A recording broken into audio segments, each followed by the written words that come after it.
Hello, today is Thursday, June 20th, 2019. I'm Joe Schmidt with TC2, and this is Staying Connected. Each quarter, the Federal Communications Commission reveals the Universal Service Fund contribution factor. Late last week, the FCC announced the USF contribution factor for the third quarter of 2019, and it was a huge number, 24.4%. Last quarter, it was 18.8%. This quarter, 24.4%.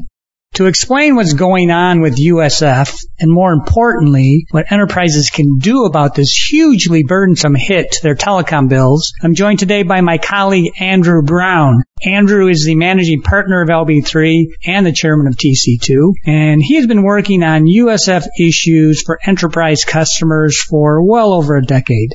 I have no doubt that he can get us to the bottom line on dealing with USF matters within the time span of this short podcast.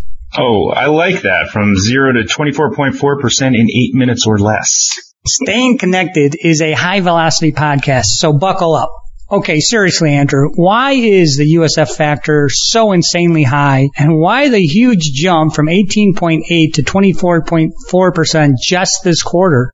Well, the factor is so high just because of the basic math of USF funding. The current system is structured in a way that effectively requires the contribution factor to go up. And because carriers stick end users with a pass-through surcharge for the carrier's contribution obligations to USF, what end users pay for telecom services also goes up. So, can you please explain the basic math that you just mentioned? Yeah, sure. USF is funded by assessing carrier revenues for certain types of services, most interstate and international telecom services. So your toll-free voice minutes of use, your MPLS access, international voice, that kind of stuff. Carrier revenues for those services have been declining for a long time, and they've been steeply declining over the past 5 years. But the amount that USF spends for universal service programs has not really declined. In fact, it's programmed to grow significantly in the coming years. So the basic math that even a lawyer can understand is that to keep the USF coffers filled at current and future levels, the contribution factor has to go up as the assessed revenue base goes down. But that's not new, is it? As you've just described, this has been a long-term trend for many years now. So why was the jump so significant this quarter? Yeah, you're right. It's not new at all. The USF contribution factor has always been pretty volatile and can take swings of like 1% or more each quarter. So even though the third quarter 2019 number is big and sets an all-time high, isn't really all that surprising for those of us that follow this. It's not likely to remain the all-time high for very long either, unless something in the system changes. So the nearly 30% increase in the factor from last quarter really just results from the fact that we've probably reached a tipping point in what we affectionately call the USF death spiral.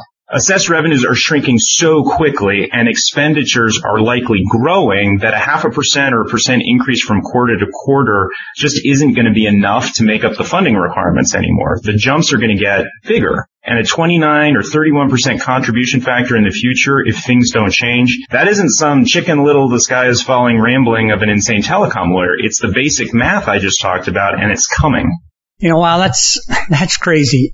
I first started in this business about 25 years ago, and when I did, USF was really a non-issue for enterprises buying telecom services. Today, it is a completely different story, and USF adds real costs, which companies are under pressure to reduce to meet their budgeted savings targets. Now, when we at TC2, when we develop cost models for our clients, we see the huge impact that USF has on their bottom lines. And honestly, you can't ignore the numbers that might add 20, maybe 25% to what our clients are paying for their telco services. That's frustrating, but what's really frustrating is that the big volatility in the carrier's USF surcharge from quarter to quarter, it makes it really hard for our clients to establish a budget over a fiscal year or over a 3-year deal cycle. So, Andrew, in your opinion, what can companies do to address this problem?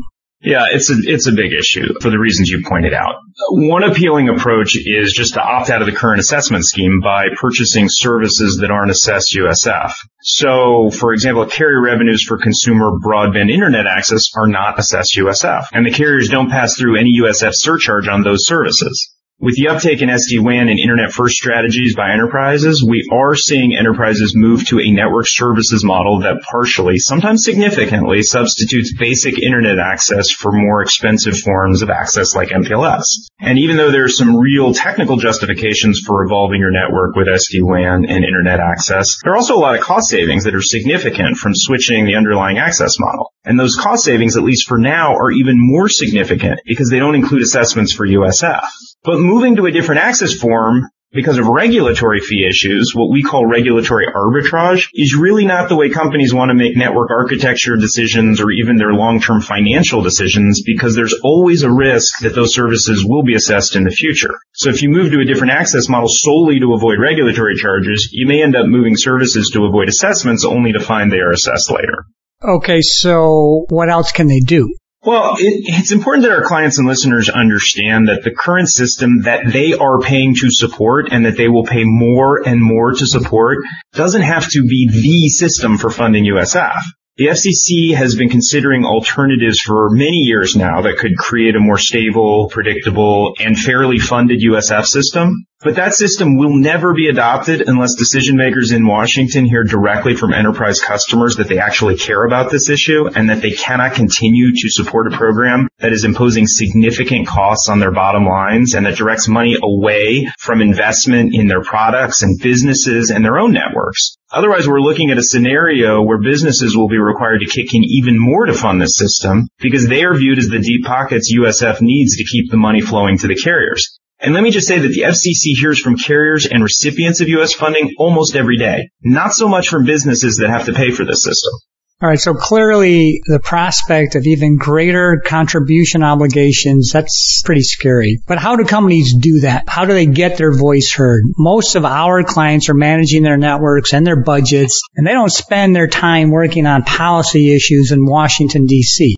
Yeah, I hear you. We get that. Not everybody is living this stuff the way that we do. And there are ways we can help. First of all, most of our listeners need to educate their management about the significant costs USF is imposing on their company's IT budgets and to make addressing this issue a priority. It's not on the radar screen for everyone, even though it's a big number. So to help, we are going to host a short conference call sometime in early July to brief this issue for listeners and their management chains that want to attend. And as part of that briefing, we're going to provide specific steps that companies can take, working through their Washington, D.C. policy offices and trade associations to which their companies already belong, working through established membership groups like the one that we represent, the Ad Hoc Telecom Users Committee, which represents enterprise customers at the FCC. And lastly, reaching out directly to the FCC with a very basic letter or communication, which we will help facilitate, that lets the FCC know this is an important issue for enterprise customers. Getting the message out for enterprise customers is super important and only requires a tiny bit of effort, which we want to make a lot easier.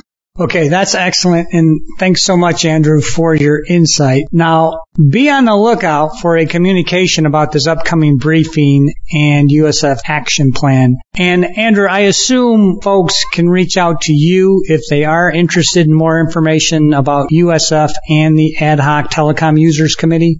Yeah, definitely. They can find my contact info at lb3law.com or email me directly at abrown@lb3law.com. I'd be happy to discuss any of this further. Okay, thanks again, Andrew. As Andrew mentioned, don't hesitate to reach out to him directly about this issue or simply get in touch with one of the TC2 or LB3 professionals that you know or that you regularly work with to talk about USF or if you have other ICT lifecycle needs. Now, there's also more information about USF and issues facing enterprise customers on the LB3 and TC2 websites at lb3law.com and TechCaliber.com. Also, be on the lookout for further information about the upcoming USF briefing that Andrew mentioned. Now, we're going to continue our discussion about a related issue, the other non-government imposed surcharges that carriers layer onto customers' bills. And these can add an additional 5 to 10% in fees on top of the 25% you're already paying in USF. So stay tuned for the second part of our discussion on fees and surcharges in an upcoming podcast. Finally, you can stay current by checking out those websites that I mentioned or follow us on LinkedIn.